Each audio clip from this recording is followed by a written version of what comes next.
Good afternoon or good evening, wherever you are in the world. My name is Genai Corban. I'm your moderator for tonight's Q&A, and I want to thank you for being with us during the 29th Woods Hole Virtual Film Festival. Before we begin, I'd like to thank our dinner and movie sponsor for tonight's film, The Hill in the Hole, which is Casa Vallarta Restaurant, located on 70 Davis Straits Road in Falmouth, Mass. Couple of housekeeping items. All films are eligible to receive both an audience and a jury award. You can vote for audience awards for feature films on the platform.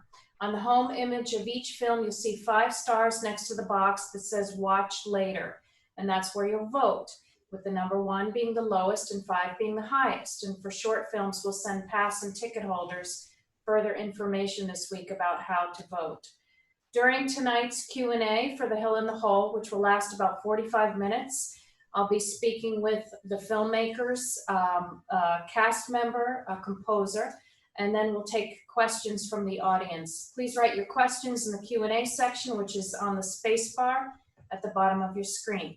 I'll then pass along the questions for response. Please mute your audio and enjoy. Thanks for being with us.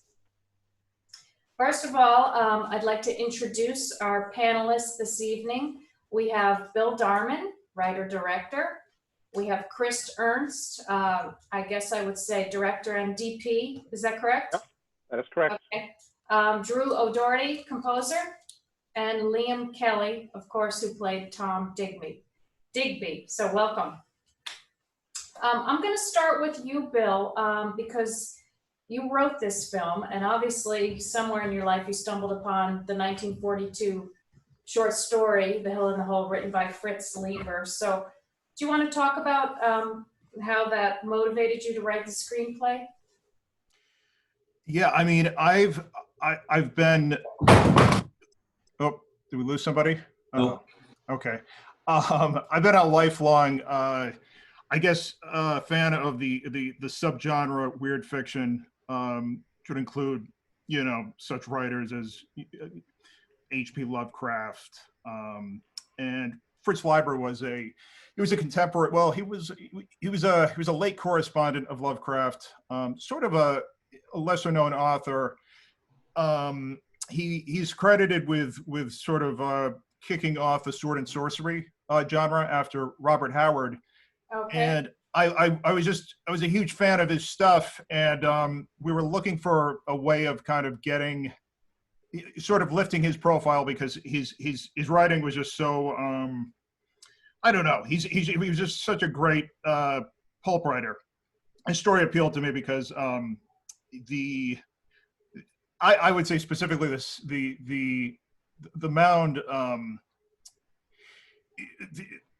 the background on the Mounds has always sort of been something that since a kid I've been sort of interested in, and it I don't know, it's hard to articulate why the story resonated with me. I do know that it's a really obscure Leiber story. Even Leiber fans are not aware of the Hill in the Hole so much. So it's but it does resonate with the hardcore Leiber fans, and I don't know. Was it a wise choice? I don't know. It's about 4 or 5 pages long. We expanded it out quite a bit. We saw some opportunities that sort of meshed with mine and Chris's sensibilities, and I don't know. It just felt like a good fit. Well, I think when you have something as abstract and kind of as obtuse as something like a mound, I mean, it's always a good backdrop. I mean, plus you certainly chose a beautiful location to film. Do you want to talk a little bit, Chris, maybe about your collaboration as co-directors and, you know, how that worked? Sure. Did you two know each other? Yeah, absolutely. So, you know, this is something that, this is very much an idea that Bill had, that you wanted to get off the ground. And my experience, but, you know, in terms of doing narrative films and feature films and stuff like that, this is probably the most straightforward narrative film that I've worked on before. So, you know, hopefully that wasn't too much of a hindrance to him. But, you know, we had collaborated before a lot, and we wanted to see if we could try to work together as a director, you know, to see if that sort of dynamic could work, because we both sort of had, I would say, simpatico ideas in terms of what we wanted it to look like and feel like. And Bill is really good at putting together, you know, a pretty robust sort of like I would say expanded universe. Like he has a really rich sort of you know, beyond the characterization in the story itself and the script. There's a lot of research and a lot that goes in there, and that's kind of similar to how I work when I'm doing more experimental stuff. So yeah, it was a first for both of us. And you know, it was rough along the way, but I think that but I think that the final product was really came out in a really great way, because I think it takes some of the best things that I can offer in terms of you know, really at the end of the day, I was, you know, mainly acting as the DP on this.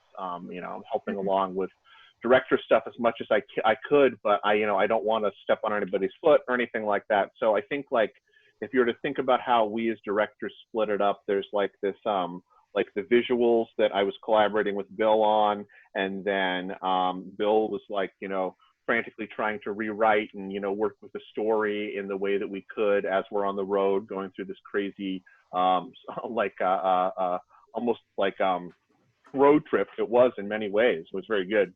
And so there was kind of like an organic, I guess there was an organic way in which we sort of started working when we were on the road, though I don't think we had anything that we based that on.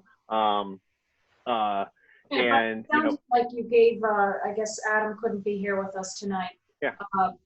Roger Person, the character, a little bit of leeway. I heard he did some improvisation.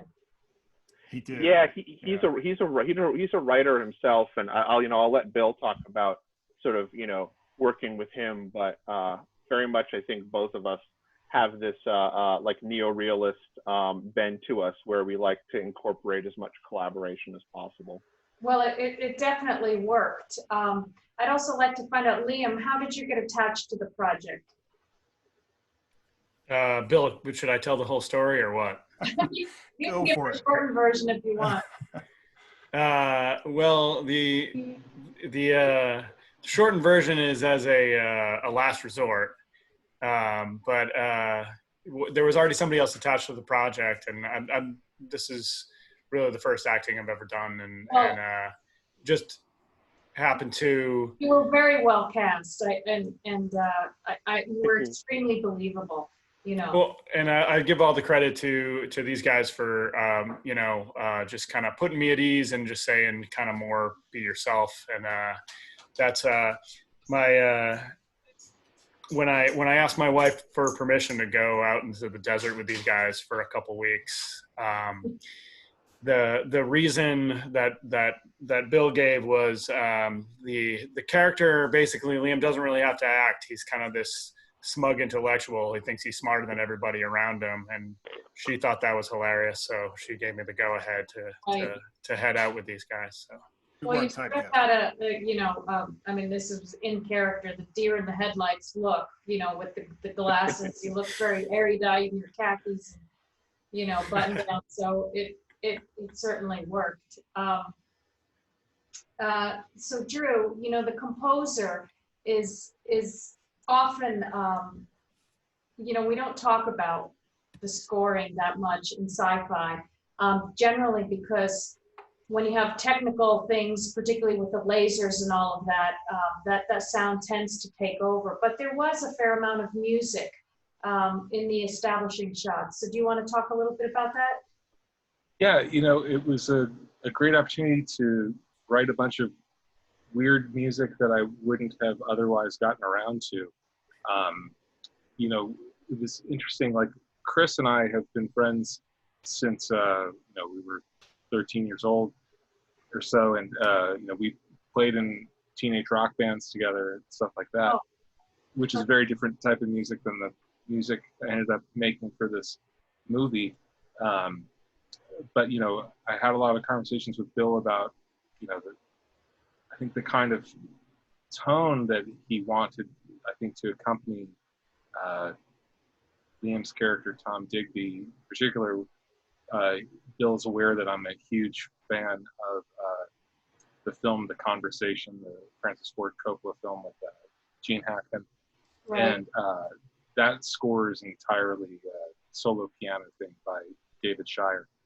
And Bill was like, you know, pushing that angle.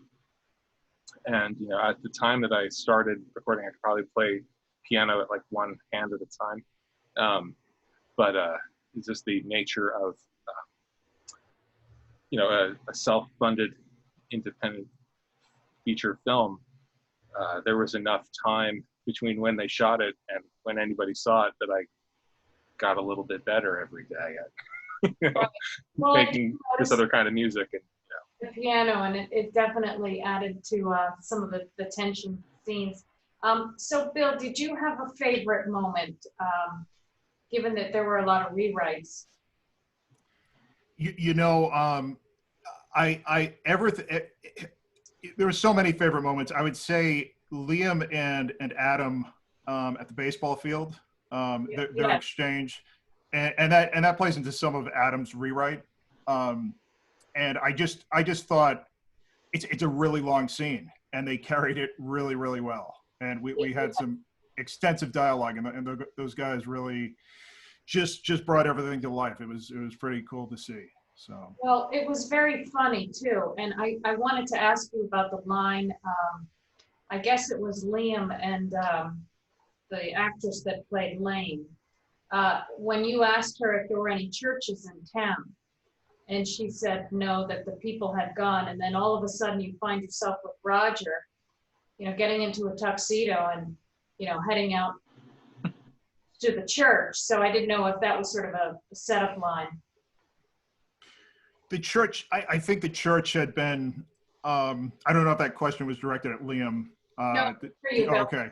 I think, so the church was sort of a retconned Masonic lodge.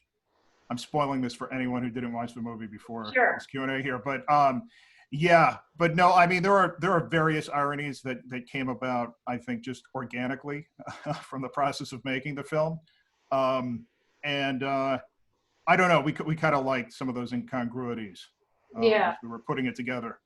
So you mentioned earlier, Chris, the road trip, and I'm assuming you meant, you know, driving out to the west, you know, to New Mexico. Did that inform you at all on how you were going to shoot the film, given that you were DP, director of photography? Yeah, absolutely. Well, it was unfortunate that when the scouting happened, it was Bill and our producer Ryan and Caitlin that did all of the like heavy lifting and all. They really found the places that were out there because they did most of the scouting in the spring.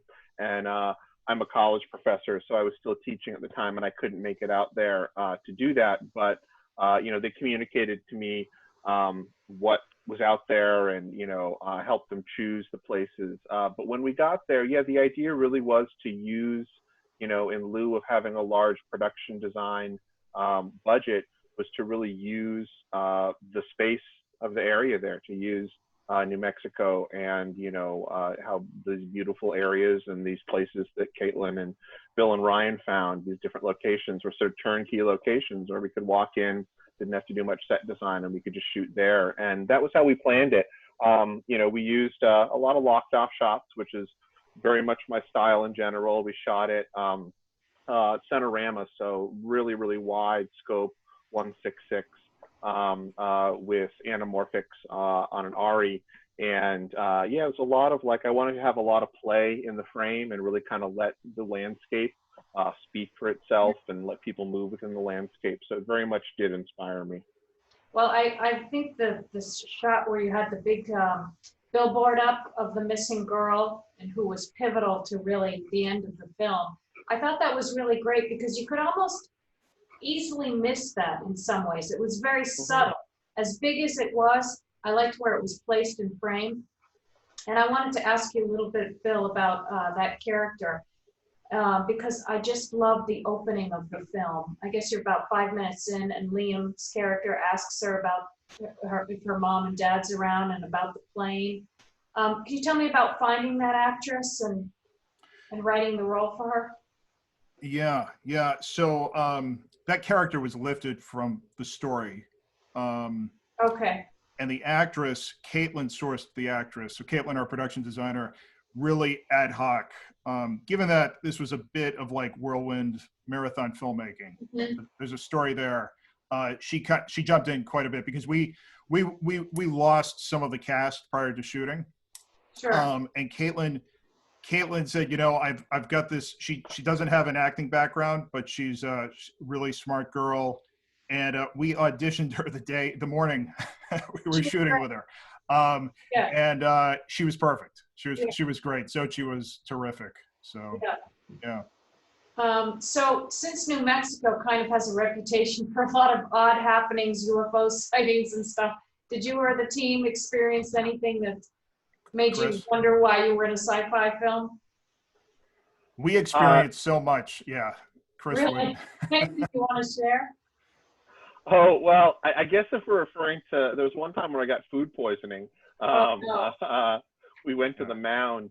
Yeah, at least it was either that or altitude sickness. I don't know what it was, but when we went out to the mound after having breakfast, you know, I started feeling a little queasy, and I'm behind the camera, and I turned, and you know, there it went, and then I was off in a corner vomiting, and some of the cast had to take me back. I was curled up, and then I think luckily our wonderful AC Brandon and Bill and you know the rest of the guys were able to get some of the stuff done. But yeah, that was that could have been a curse, like a mummy style curse on me. But I'm sorry to hear that. I hope that was the least of it.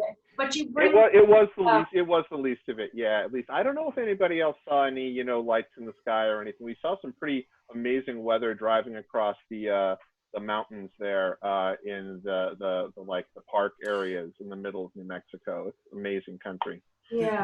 The mount itself, Huerfano Butte, is by locals it's considered kind of an anomalous spot. I don't know if that played into Chris's food poisoning at all. Probably not, but I think generally principal photography of the first week was an out-of-body experience for most of the cast and crew. It was was it really? It was a tough shoot. So yeah. So I assume you shot for many hours a day. Did you take full advantage of each day? We did. Liam, do you want to speak to any of that maybe, or? I'll just give a hearty yes. We took it. We took full advantage of each day is quite a euphemism. Yes. So you were really sleeping on that couch then in the Mesa Vista Hotel? Pretty much. And I just wanted to add into it, like, sort of like, you know, like the magic of it. Like we did have some sort of bad luck with some things, like with Chris getting sick and stuff like that. But some of the other stuff, I'm just kind of the scene outside the hotel, like sleeping on the couch there, right? And there's the shot of the sign, and then panning down to the ants and stuff like that. Like that was just sort of like that place is basically abandoned, and the sign just kicked on for no reason while these guys were shooting it. And, you know, there happened to be that sort of parallel sort of anthill thing underneath, which kind of, you know, was a little metaphorical. Like there were other things, but while there were some difficulties, there were some other things that were just sort of serendipitous that happened as well. So right. Well, I was thinking that about the light that came on as you entered the motel too, which I thought was a little eerie. But I see that we have a couple questions here. But they're not very easy to read. Bruce, do you want to maybe read them out loud? The first one is from Ted, and it says, he's curious how Bill first discovered the short story. Was it in an anthology other than Night's Black Agents? And could you discuss how you approached Richard Curtis Association and or the Lieber Estate for the rights? Sure, yeah, no, it was Night's Black Agents, which is a great collection. And actually, yeah, I think Library put that out himself initially. I'm sure Arkham House had something to do with it at some point. And then we talked to a great Lovecraft researcher, David Goudsward, who kind of advised us on the rights issue. And we found that we found that there was plausibly it fell into this sort of gray area. And so we approached the estate at that point, and we spoke with Richard. He was great, Richard Curtis, and arranged like an honorarium for the rights. And he was pretty excited about the movie. Although I don't think we've sent him a link or anything yet, so we should get that out to him. Mm-hmm. Yeah. Right.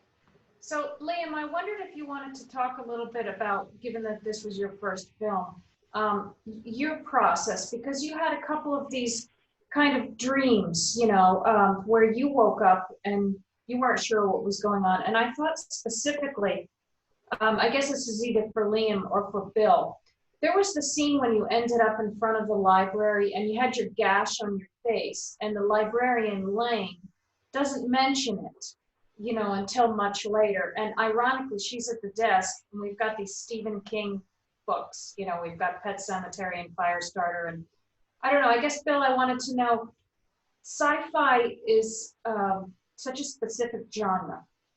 And did you do that specifically? Was there a reason why she didn't comment on the gash for quite a while? Because I wasn't sure if maybe we were supposed to think she didn't see it.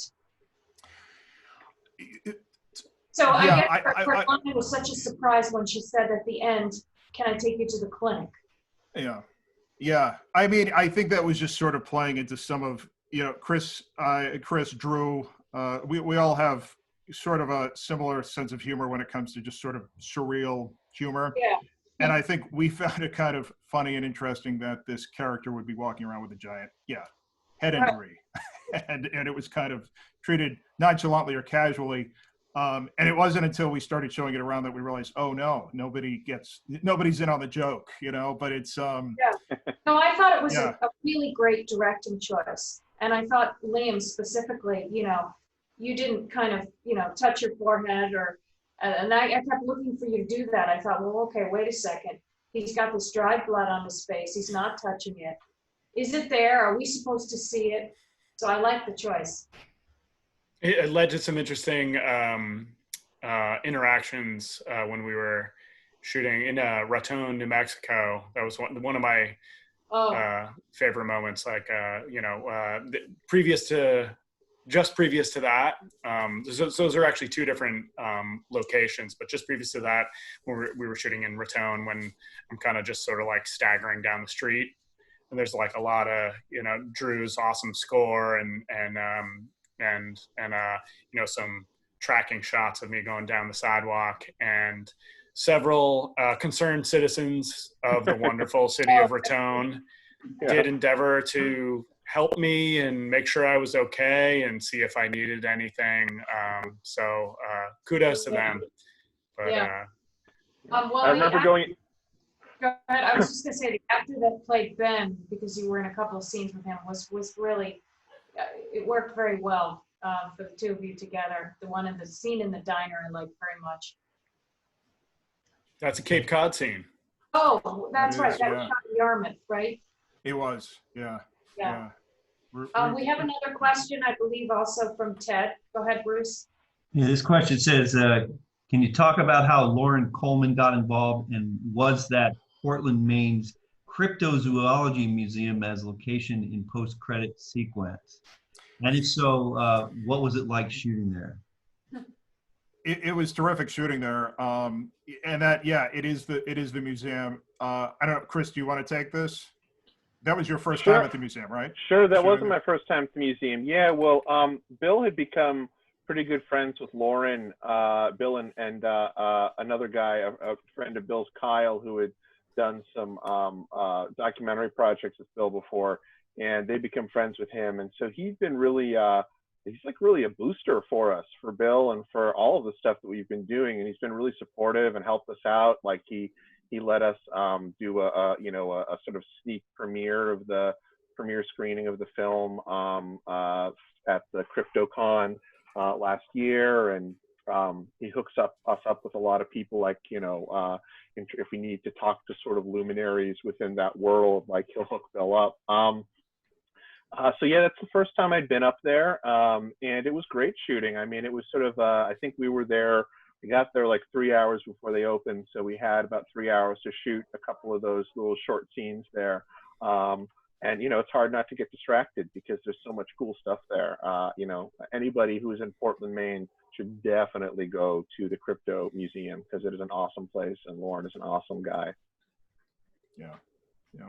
So Bill, can you speak a little bit about what message you wanted to get out? What what do you think this film really talks about? I know that one of my favorite lines is something that Roger says at the end. He says, "That's what public service is all about. We'll make this whole town a sacrifice."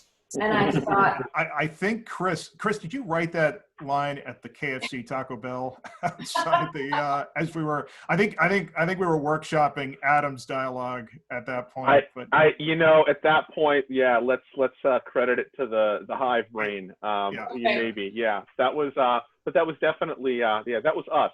That was our. Well, that was good because it had a very Stepford Wives kind of feel, especially when we were at the baseball game. So I just didn't know if you were trying to clue us in as viewers as to, the subtext of the film. I think Adam's monologue at the baseball field does quite a bit where he's talking about, round and round, back down to the ground. He's got this really sort of gonzo poetic sort of monologue. And I can't speak to what the movie was like. If we don't say there was a statement, it's supposed to be more of like an experience for the audience. But I think if the closest we come is in that monologue, and definitely in that line, about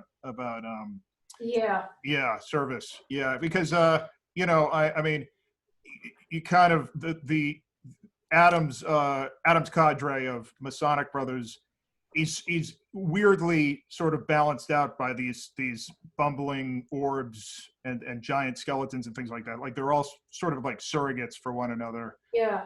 So, yeah. Well, you had that very funny line in there about Ignatius hasn't made it to a meeting in 15 years or something. That was pretty good. And the chamber of reflection and the timeout for confused men, children. Yeah. Yeah. So it sounds like your friendship has survived the experience. At least, for Chris and Bill have known each other, and Drew. Do you plan on working together? Do you have another project going? I think we have tons of projects that we would love to work on. We have to, per usual, we got to find the backers. Yeah, right. Any financiers who want to work out there. Bill's got a bunch of amazing scripts, so yeah. And we have another question. Bruce will go ahead and read it. Okay, once again, this is from Ted, who seems very interested in what you guys have been doing. It says, have you seen any other Lieber adaptations, Night Gallery? And he says, The Girl with the Hungry Eyes and Burn Witch Burn. Mm-hmm. It's been a long time since I've seen Burn Witch Burn. I've never seen The Girl with the Hungry Eyes. I hate to admit it. Have you seen it, Chris? I have seen it, but it was a long time ago too. I did watch Burn Witch Burn though again recently when I was teaching a course on cult cinema, and I watched that. Yeah. It's. Go ahead. Yeah. No, sorry. Burn Witch Burn is great. I think Night of the Eagle or whatever you want to call it. I really like that one a lot. I honestly don't remember much about the other. Yeah. We have a theory that Philip Kaufman's Body Snatchers with Donald Sutherland was like a veiled attempt by Kaufman to do Our Lady of Darkness, which was a really terrific Lieber novel. And maybe he just didn't secure the rights, or maybe it was just a stretch for the studio. But tonally, that movie is very much it's Lieber-esque in some way. So okay, yeah. Donald Sutherland is such a wonderful actor too. Yeah.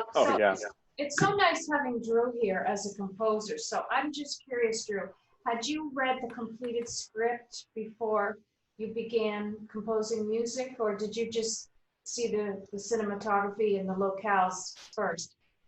I think before they went out and filmed it, Bill and I had a couple phone conversations about, kind of the tone of what he was aiming for, which was kind of a, wild ranging to some degree. Like there was a particular focus on this Gil Evans song called Las Vegas Tango. And I was sent the script before they shot it, but as has come up, what they shot wasn't necessarily the same thing that I had read, by the time that it was on. Well, that's why I asked, right? Yeah, it had experienced a couple mutations, and even I think between the first assembly that I saw of what had been shot. You know, there was definitely some things that evolved over time in terms of you know, the outcome of certain characters or the connections between certain characters. Yeah. So that definitely, I think there were times where I mostly did, you know, just compose to the screen. Like I would just, you know, watch a scene and be, you know, sitting at the keyboard and, you know, plunking along and coming up with ideas. I think maybe early on there were, I think I did see a cut where Bill had used some other music, like the Penderecki piece. Actually, I have the record around somewhere here. It's a very like shrill strings and vocal thing that there were a couple kind of touchstones for the sort of vibe that I knew he was aiming for. And some of that stuff kind of stayed consistent throughout, and then other things, you know, changed up until, you know, there were a few instances in the movie where there, you know, had there been a, you know, a licensing budget, like we would have had, you know, other songs by, you know, recordings by bands or that kind of thing, you know, in these different scenes that, you know, I ended up writing music for to kind of, but still sort of try to fit the same kind of mood. Yeah. So there's a bunch of, I like your level of sound too, which, you know, I think that was probably a collaborative effort, but so many times when you see sci-fi, I mean, even if it's Close Encounters, which is a great film with John Williams, the music takes over the scene in some ways because of the sound. It almost prepares you for the scene. And this is so much of this film was such a surprise. And I felt that the music did not take away at all. And that's not easy to do. So. Well, yeah, I mean, certainly credit goes to John Parfit, who did the sound mix. But also, you know, it's interesting that I ended up having more interaction with Bill about the specifics of the music, which is just funny because it wasn't what I had expected going into it, not knowing what the sort of collaborative experience would be on this, because I had scored another film of Chris's, and, you know, he and I were in bands for forever when we were young, and taught me how to play power chords over the phone when I was 14. But, you know, I ended up actually having more interaction with Bill, who, you know, we don't have that same kind of musical familiarity. Yeah. But Bill definitely made some, you know, like if he thought something was right, he was very, you know, vocal about embracing it. But if he thought something was like not there yet or not quite right, you know, he would give it that shape in terms of, and you know, to your point, like, you know, there were definitely edits that I was making based on like not wanting to sort of foreshadow things too much, or kind of give away, even in sort of like the, you know, recurring little melodic motifs for a certain character, that kind of thing, like, you know, kind of holding off on, you know, delivering that, you know, so you're not anticipating it from the right. Well, I think you and it worked. I was just going to ask this question. I was going to ask really of Liam, but Bill, you can take this as well. Liam, what was your best memory, or I should say, what was the most challenging aspect of being in a film? I mean, you really carried the whole picture. I mean, you were in almost every scene, Liam. How was this experience for you as a first-time actor? Novel, surprising. There was a lot to learn, but, you know, I guess that's I think coming into it with some humility was important. It was amazing to be working with, you know, these guys who really had a vision, and like really when I saw like the end product, like I was like, man, this is about the location. This is about Drew's score. This is so good. And I just really have to just also give a lot of credit to all the other actors in there who work so hard, like Adam really bringing so much to that character, and everybody else who I really got to interact with there, from Matt O'Donnell, who's the thuggish man there who takes me down, and Oh, which one was that, Michael? yeah, exactly. And he's another local guy up here who's really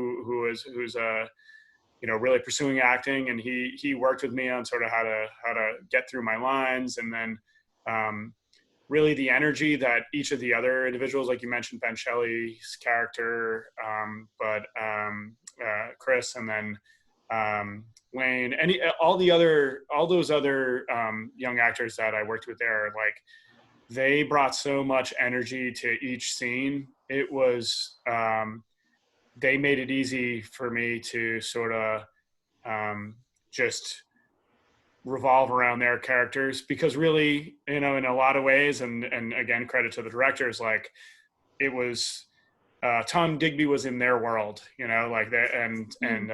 So it was, as you said, the deer in headlights is all I really had to perfect, and then like work around these other great, talented people. So.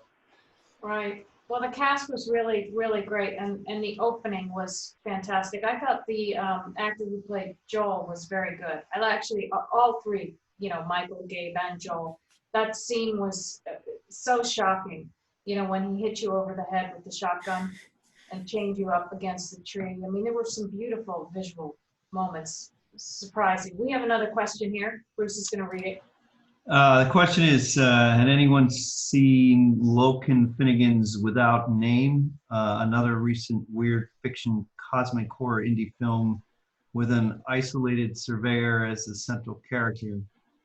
And by the way, it apparently has a great soundtrack, or any other film or TV influences. I know of that film. Yeah, the Lorcan Finnegan film, but I have not seen it. No. I haven't seen it either. No. Yeah, it's an Irish film. It's good. It's on my list. It's on the list. Yeah. Bill, do you want to talk about anything else about the script or your favorite moment in the film? You bring up that scene with those at the ranch. I really liked how that came together. I mean, Liam was inexperienced, and it was funny because it was the way all of the cast was bouncing off each other. We just had like the world's greatest cast and crew. I mean, literally without them, it would have been a bust on day two. So we and they just brought such a great energy, and it was just funny to see them in that scene together, because I think, Liam, that was really your introduction to the other actors. I think that was your first big scene of dialogue on day 2 or 3. So yeah, I think the only other thing we had shot was that like very intro, like just me surveying by myself out there. And part of it was intentional. I mean, we knew we were kind of throwing Liam into it, so any reaction we might get out of him from that scene with these really intense actors. Brant, who's worked with Chris previously, super intense actor. So who did Brant play? Gabriel. Yeah. Gabriel, yes, he was very good with Lynn, right. Well, we have about 5 minutes left, so I'm going to sort of say that I certainly hope to see all of you in Woods Hall very soon. And we have another question. This will probably be our last question for you guys. Can you talk about the special effects work? How much was pre-visualized, and were they shot before or after the principal photo? And can you talk about the process? Okay, good question. Chris, you want to tag team on this a little bit? Yeah, sure. So we had an idea of what we wanted to do. I think we probably were more ambitious than our budget had in mind when we were thinking of stuff. But we definitely had an idea of what we wanted to do, particularly for the scenes, not the final scene of encountering the lights, but the two that lead up to it, the ones where sort of Joel and Michael become possessed. So we kind of we had storyboarded and shot the stuff knowing that we were going to put in something similar to what we ended up doing. I think the end, we had less of an idea of how we were actually going to do this sort of giant cosmic thing. Bill really did an amazing job of kind of pulling out the stops for that end there and getting that sky effect going. We collaborated, you know, I did some work on some of the earlier sequences, and then I'd throw them to Bill and he'd do some work on them. And I mocked up the models for those sort of creatures, and then Bill, you know, put them in towards the end there. So we had somewhat of an idea, but then I think a lot of it was, you know, improvised after the fact, knowing with what we got. I don't know if that jives with your experience, Bill. Yeah, no, it was, yeah, I mean, Chris has an approach to effects work. Treats it sort of as like, he could explain it better than I could, but we kind of wanted this to feel as if it was sort of an abstraction of like these events happening, which, you know, which experiencers of events such as these, you know, frequently report. But we also wanted to kind of jolt people, and there are some cheap scares in there. And yeah, we just really wanted it to be an experience. We hope that's. But you know, all of the scares were different, which was kind of great. You know, and the ending was really fabulous, particularly with the young girl's eyes. You know, it wasn't too much. Just Roger's character was a little shocking at the end. He really went wild looking for the cowboys to chew you up. So, but anyway, well, thank you so much. The Hill in the Hole, out now. So congratulations again. We thank you, everyone. You in Woods Hole in person. Stay healthy. Yeah, you as well. Thank you so much, everyone. Good questions, Ted. Congrats. Thanks. Thanks, Genai. Good night. Bye. Thanks. Good night.